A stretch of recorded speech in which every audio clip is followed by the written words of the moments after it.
Welcome. Hello, everyone. Thank you for coming. It's a beautiful Friday afternoon. We're glad you could join us today. Today's webinar is brought to you by MCSC Women's Business Center, serving SLO, Kern, and Monterey counties. We offer low and no-cost assistance and training to budding entrepreneurs and small businesses. I would like to thank Bank of America for sponsoring today's webinar. Bank of America is invested in helping small businesses grow, and so they wanted to sponsor today's topic. We have consultants who are professionals in social media, e-commerce, business plans, licensing, cash flow analysis, and recovery strategies. Our contact information is on the screen, and I will put it in the chat box shortly. So I would like to introduce you today to today's speaker. This is Liz Christoffersen. Liz is the founder and CEO of Luxapreneur and Empower Consulting Global. She's a women's entrepreneurship and leadership expert and has a wealth of experience creating and implementing business strategies that deliver sustainable success despite economic conditions, and that is today for sure. I'm happy to say that Liz is also the instructor for entrepreneurial training class that we offer, and her students sing her praises. Her instruction is helping budding entrepreneurs and small businesses succeed and grow in our communities, which is great. Simply put, Liz is investing in helping entrepreneurs. We're delighted she could present on this topic for you today. Thank you, Liz. So before we get started, I wanted to cover a few basic housekeeping items. We will be taking questions in the chat box. Please type your questions as you think of them, and we'll address them throughout the presentation. Please limit your distractions and mute your phone, and this webinar is being recorded, and the link will be provided to you once the recording is processed. So let's see if I can get my poll to launch, and I can. So we wanted to find out how you guys found out about this today, so I'm going to launch a 30-second poll. Please take 30 seconds to answer that. Okay, thank you. It looks like 60% of you heard about us from the newsletter, so that's fantastic. All right, thanks so much. Without further ado, I'm going to give you to Liz. So thank you, everyone, and thanks, Barbara, for the welcome, and thank you, Bank of America, for your sponsorship of our program today.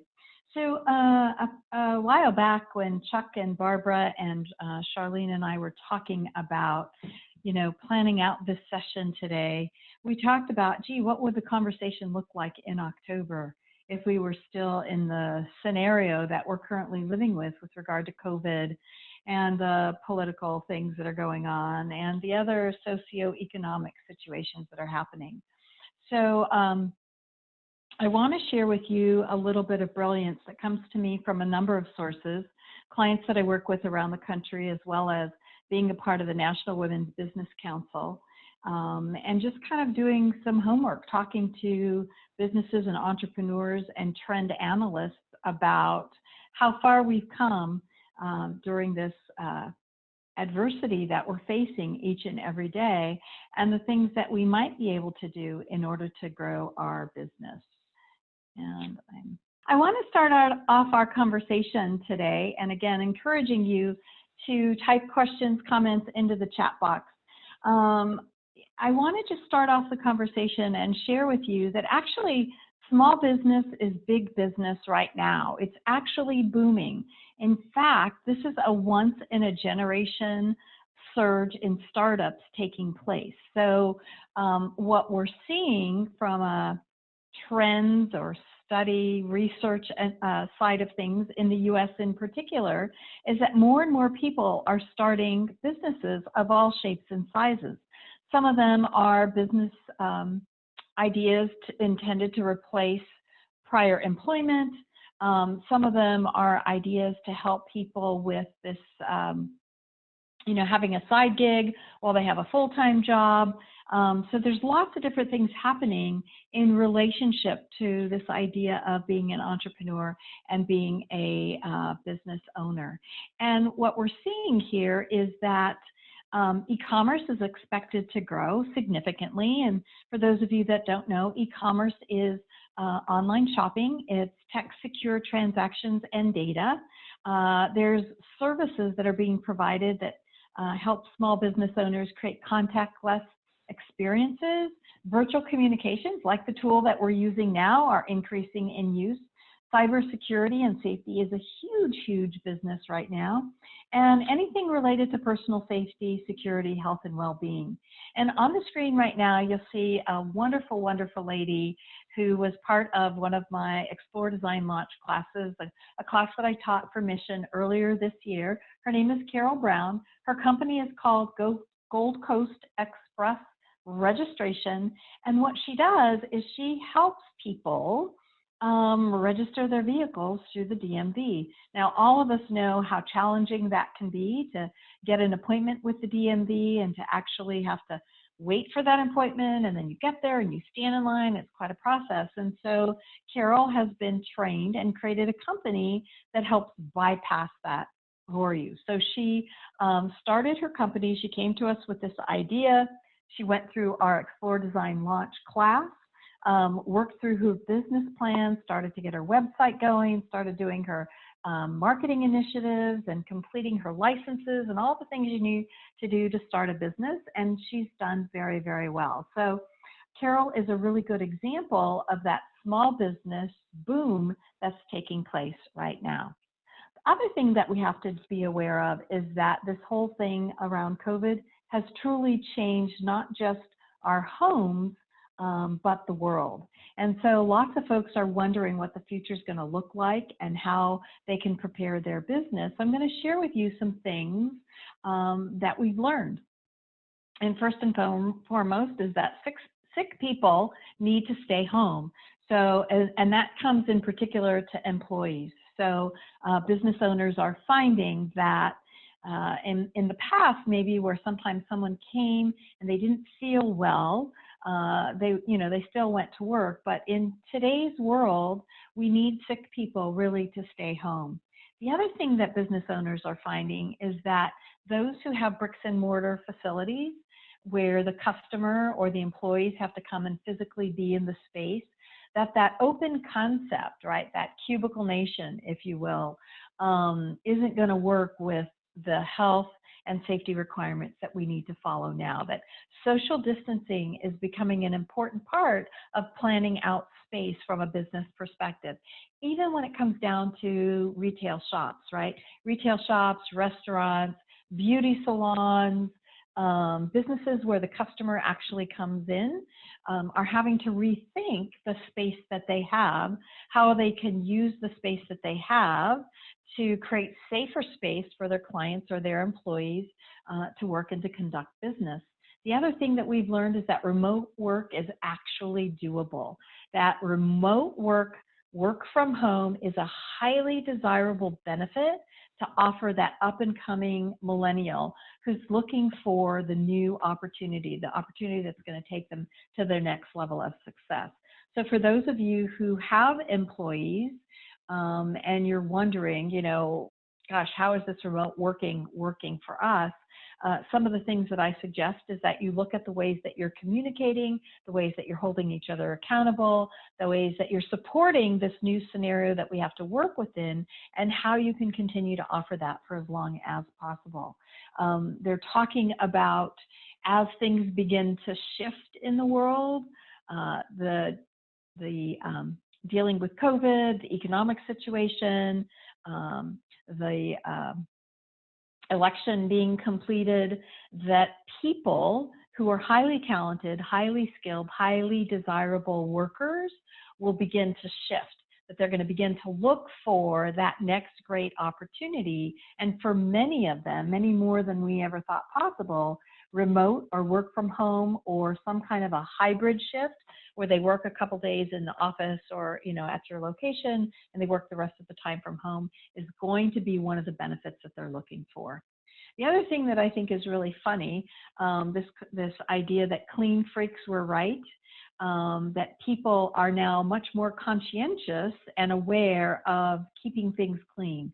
And it's kind of interesting because I remember growing up, my mom used to kind of scold us about, keeping things neat and tidy and clean and germs and this and that and blah, blah, blah. And I know my sister and I used to think, oh, really, Mom?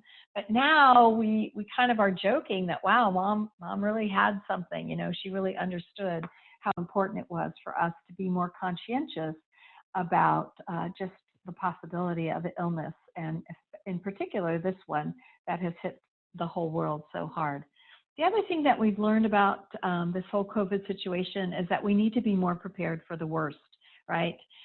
Returning to profitability is going to be a slow process. So for those of you who have some rainy day funds or you have some increased cash flow, how you manage and handle that is really, really critical. Now is the time for you to set aside whatever portions you can of your proceeds to kind of have that rainy day fund, that money in the bank, if you will, to weather any more upcoming storms that might show up. And business banking relationships influence local economic vibrancy. What we found when this crisis hit and the stimulus packages started to be available, we found that a number of small business owners did not have business banking relationships established, and or they didn't have systems in place to provide the information they needed in order for them to qualify for the stimulus packages that were being offered. So going forward, that's one of the things as a business owner that you need to pay attention to. Make sure that you have good bookkeeping and accounting systems set up, and that you have a business banking relationship with someone. We'll talk a little bit more about business banking later on, but I can tell you, you're not just looking for a place to deposit your money to pay your bills out of. You're looking for a relationship with someone within the bank who can help you as a small business owner leverage the funds that you have, provide opportunities for you to look at loans or other things that will increase and allow you to keep your business moving forward, as well as to help you make good, smart decisions about debt and all of those kinds of responsibilities that come with being a business owner. And finally, one of the things that we've learned about COVID is that communication is really key in businesses, in communities, in relationships. Lackluster communication and poor crisis management will sink the ship. So it's really important that as we move forward, that we learn to communicate with ourselves, with our employees, with our family, with our community, our customers, our clients, so that everybody really understands where we're at, what we're dealing with, and how we can support and help each other going forward. So I want to talk to you a little bit about something that I call, or I work with my clients on, which is called pivoting to Plan B. And that's really about business disaster or continuity planning. So Plan B helps you prepare for that moment when you're forced to pivot or shift how you do business. For some businesses, they've had to open and close a couple of different times. And what I found in my experience is that many of them were not prepared for that. So having a business model that's adaptable provides you with a critical ability to stay open. So when you begin thinking about the Plan B for your business, you want to be looking for ways that you can weather whatever problems might come up. You want to have a good foundation in place, and you want to be really clear about how you can retool or provide other products or services during that sort of blip in the market, that pivoting moment that you need to make, the shift that might be happening, right? So for some folks, that meant we've seen some businesses shift from what they were doing to creating PPE equipment, creating masks. I have a story that I'm going to tell you about in a few minutes about a restaurant that made a couple of different pivots, and they're actually doing very well. So you want to be thinking about how you can shift, how you can retool, but you also want to be thinking about the financial implications of doing so. So one of the questions you want to ask yourself is, can your business retool, shift, or pivot on a dime? Or is it going to cost you a lot of money in order to do that? And you want to develop a plan that's an investment in your future, right? So brainstorm opportunities to capitalize on what and how, and then look at how in the future you might be able to expand them. Look at the things that you might have missed or overlooked, right? And so beginning to create your crisis plan, you want to have a checklist. You want to be asking questions like, how did the pandemic affect my business? What steps did I take to notify and protect my workers, my clients, my vendors? What was needed to secure my premises and my assets? What worked and what didn't work? And an important and integral piece of that checklist is being really clear about your money matters, whether or not you had a banking relationship, and whether or not that relationship was transactional or transformational. And the difference there is that a transactional relationship, you typically don't know each other, right? If you have a really good banking relationship, your banker knows you. Your banker understands your business. Your banker understands the challenges that you might be facing and can help guide you to things that might help you or lead you through a crisis. It's also about knowing whether or not you have a line of credit available to you, and that comes from having a good banking relationship and good bookkeeping and good information in order to provide your bank to allow you to have that line of credit. It's also on the checklist, a really good important thing is having a cash flow process in place, meaning you know what's coming in, you know what's going out, and you know what the timing of that looks like.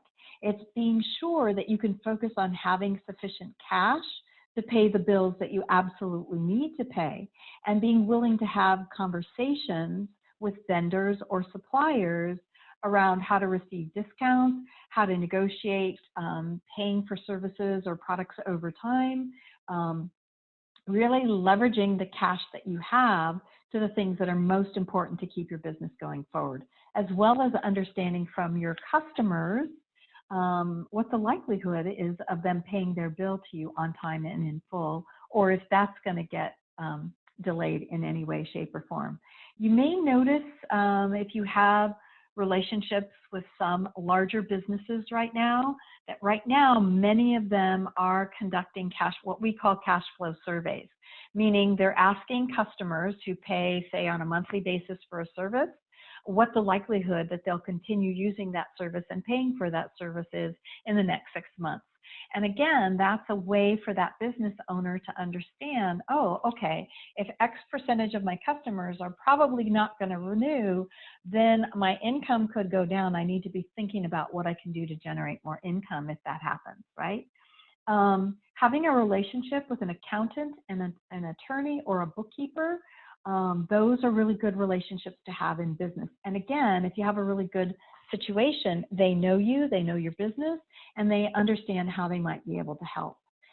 Knowing your customers, of course, is first and foremost the success point in your business. And whether or not your customers can pay, or if your business is dependent on just a few customers, what would happen if they went away or the situation changed with them and they weren't able to use your services in the way they had been in the past? You also need to make sure that you're going to receive the products and the services that you need in order to deliver on the promise you've made to your customers. So if you're dependent on a few suppliers, you might want to look at what other options are available to you, and to make sure that your suppliers too can continue to perform should disaster strike. We have to remember that the future is uncertain, and we can't really bet the ranch. What we want to do is to take action to ensure that our businesses will survive and that they'll be stronger. And one of the most difficult parts of that is that the people side of things is really hard. A lot of businesses of all shapes and sizes have had to let go of employees or reduce the staff or reduce hours. And that's the human side of being in business that can be really, really tough. If you've had a great team who have helped you build a phenomenal business and all of a sudden you're unable to continue with some of the people, then you have to let them go or you have to reduce their wages. That hurts. That hurts you and it hurts them and it hurts the community. So just remember that you've got to make decisions about what's best for the business and best for the team. And sometimes you don't have the answer. It's okay to talk to your employees and to find out from them what could work, right? I have a couple of clients who did exactly that. And in one scenario, the entire team agreed to everyone was going to take a pay cut and keep health benefits in place. That was kind of one of the things that they wanted to have happen. And another one, the higher paid employees decided to take a pay cut and have their wages held to provide for those that were on a lower pay scale but in greater need of struggling with, the difficulty of making ends meet. So in that particular company, all the employees remained. People at the higher end took pay cuts, which enabled them to have more money in the budget to pay people, who were more entry level. And over the course of time, they did have a little bit of dip in sales, but now their sales are thriving and going strong. So when you think about your plan B, the other things to consider are investing in technology, understanding the ways that you can leverage technology to provide really good service to your customers, to provide information and support to your team. But the thing that's really important about technology is that you know how to use it, that you've documented the steps in the process to use it, and that you let it help you meet demand, right? A great example is a lot of restaurants, a lot of small restaurants didn't have an online ordering system in place. And so for some of them, they had to very quickly put that in place in order to meet the demand of takeout diners now. So just remember that when it comes to your plan B, ingenuity wins. Rethink your business model, see what you can do to retool quickly, adapting to market conditions, and thinking about the future in a different way, right? So a lot of people talk about the future, but very few actually do something to be truly effective about it. It's not just about the reflecting and the thinking, it's about executing to realize sustainable transformation.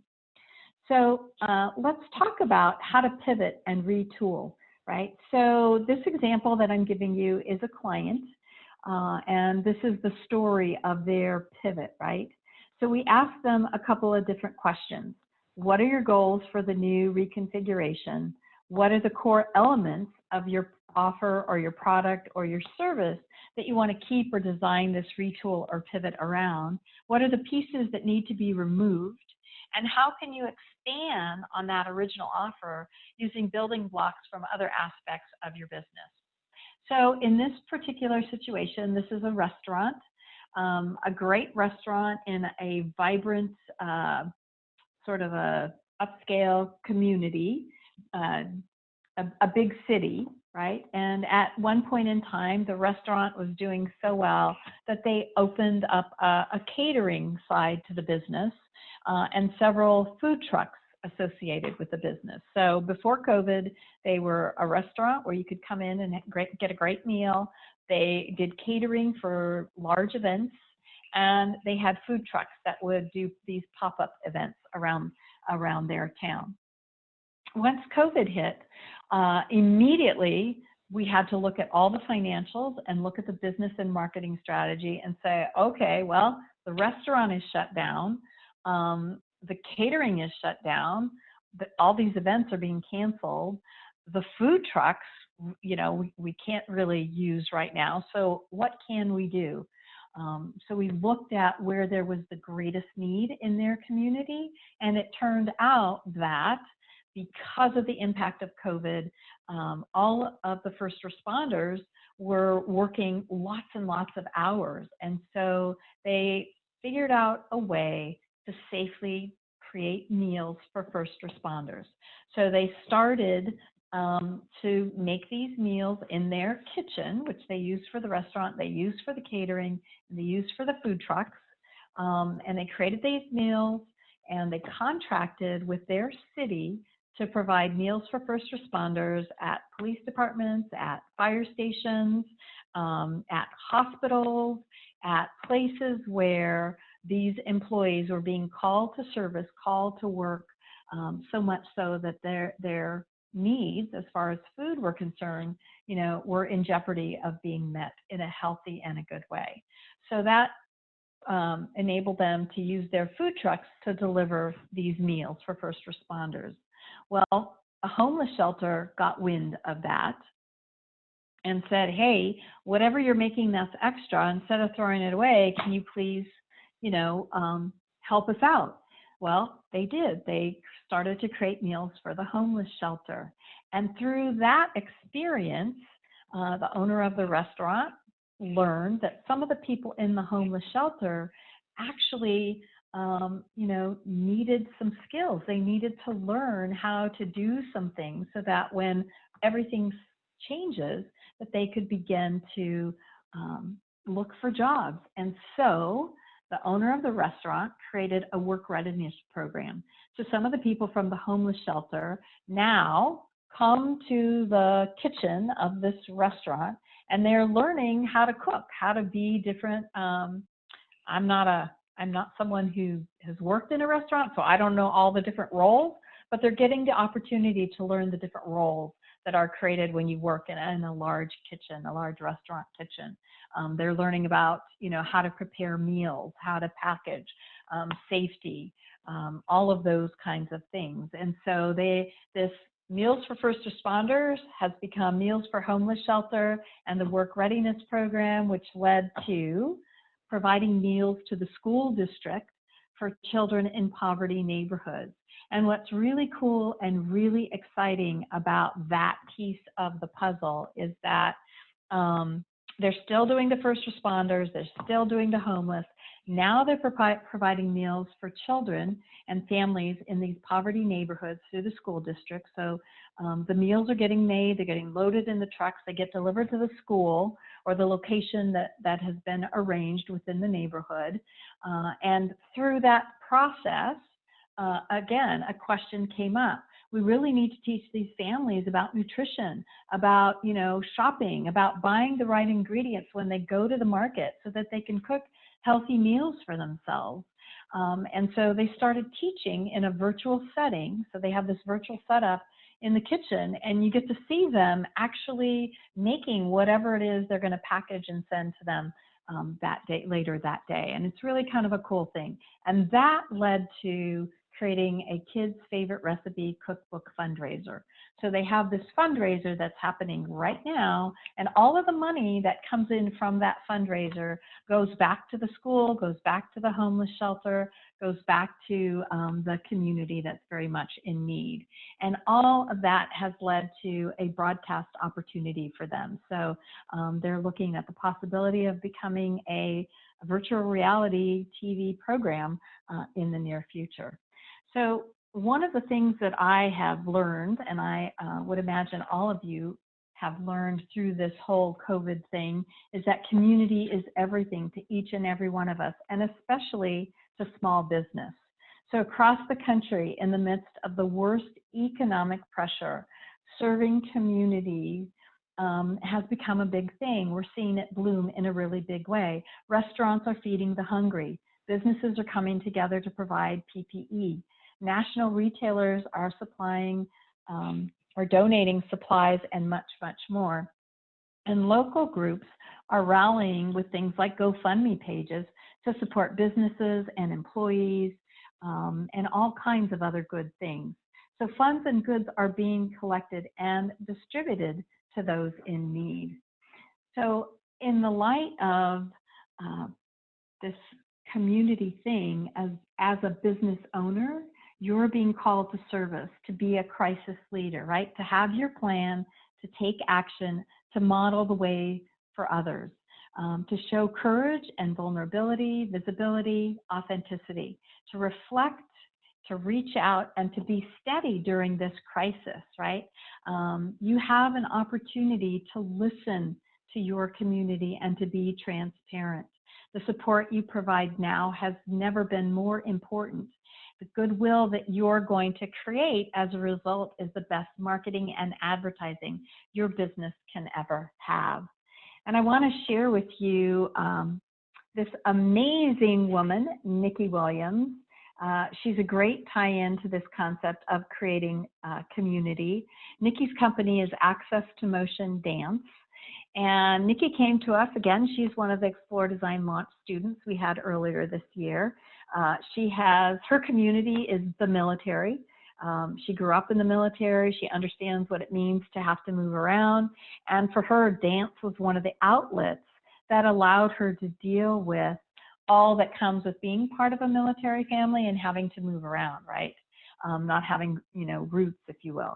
So she created this Access to Motion dance company with the idea that it could be a constant. It could be a way for kids on these bases to have something to do that's fun, that's movement, that allows them to get out whatever unhealthy energy they might be carrying, because maybe they feel isolated or alone or frustrated with the situation that they've just had to leave their best friends.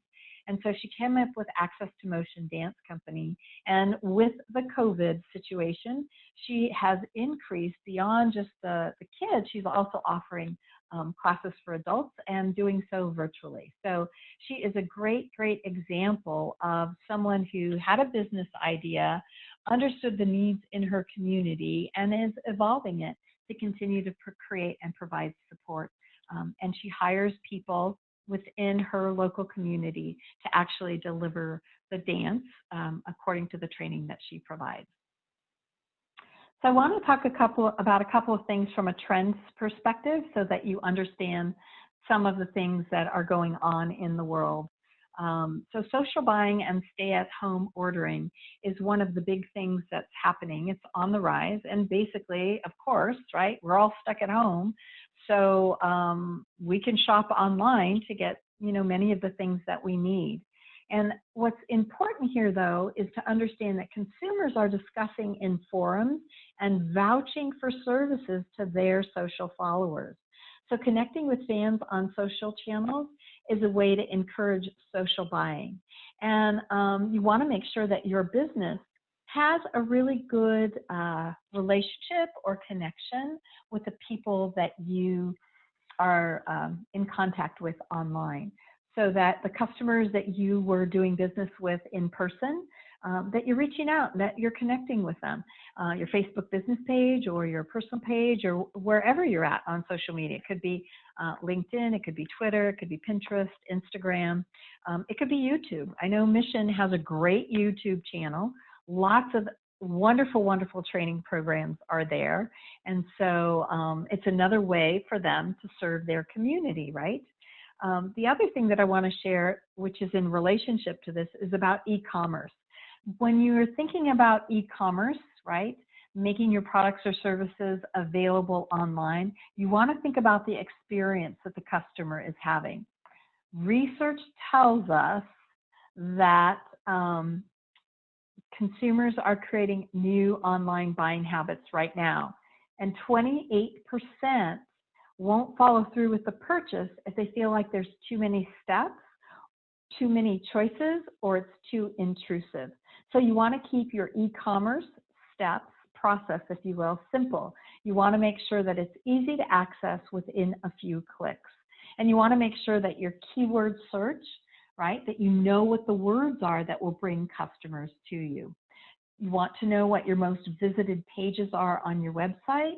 And a big trend that's happening right now is in photography, right? A picture is worth 1,000 words. And what we know is that product imagery is a huge marketing trend right now. It's especially popular on Facebook, Instagram, Pinterest, websites that have more images rather than words are getting higher click-through rates. And it all has to do with this idea that, we want to see a beautiful picture or a beautiful image that reflects the experience that we want to have, that reflects a true, authentic representation of whatever it is we're buying from you. So one of the pieces of advice that I share with my clients and with you is to take a look at the photos that you have and see what you might need to update. And I know we have some consultants at Mission who are in the photography business. So relationships are really what's driving marketing now. And what's really important is to understand, with the advent of COVID and the loss of jobs, personal branding was a big thing before, but everyone now has become a coach, a consultant, a strategist, and an expert. And what you really need to be aware of is consumer consciousness. So you need to understand that now more than ever, consumers are thinking before they're buying. They're looking at this socioeconomic climate. They're looking at politics. They're looking at racism, inequality, eco-friendly, and they're connecting the dots between the connection with how they spend money and how that influences what's happening in their community. So they're looking for local, meaningful, values-driven businesses to spend their money with. So that means that for you, you want to create and build content for your business that strengthens your relationships with your clients. So if you do that, then you're going to have good content marketing. It's going to drive traffic. It's going to lower your lead costs and provide you with evergreen content. And in order to do that, you need to do some research. You need to listen to your customers.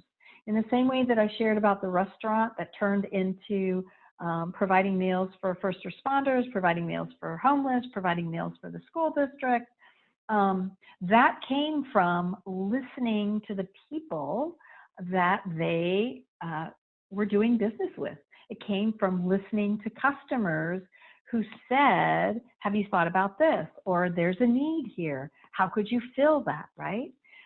You also want to highlight the experience that you offer, right? People want to know that if I spend $1 with you, that I'm going to get more than $5 in value back. I want to know that what you say and what you do are lined up with what your brand is really all about. So it's important for you to understand what people are saying about your business and about your brand. You want to standardize your content creation process and schedule. So in eMyth, Michael Gerber talks about working on your business or working in your business. Working in your business is when you're doing the things to serve your customers.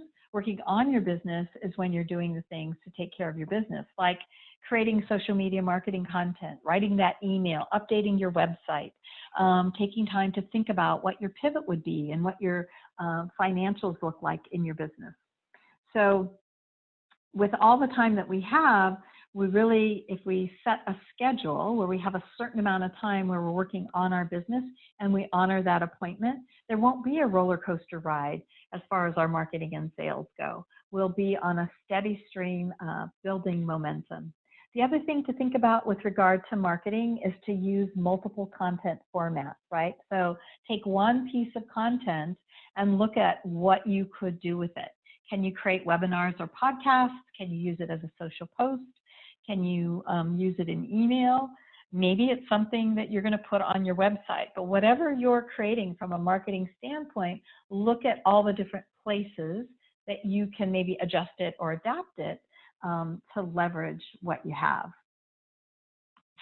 So I only have a little bit left, and then I'm happy to open it up to any questions or comments, thoughts that you might have. So the last thing that I want to share with you is this concept of entrepreneur as leader, and it has to do with mindset and why mindset matters. It's all about prioritizing our learning and our growth, setting goals and making daily progress toward them. It's getting comfortable with uncertainty and being uncomfortable as well. So getting comfortable with uncertainty and getting comfortable being uncomfortable. It's embracing risk and spending time with others who are actually taking steps forward and making progress. One of the ladies that I want to share with you is Brene Brown. Brene Brown is a researcher. She's an amazing woman. If you don't know anything about her, I strongly suggest that you take a few minutes to Google her and grab any of the things that she's created, listen to her podcasts, read her books.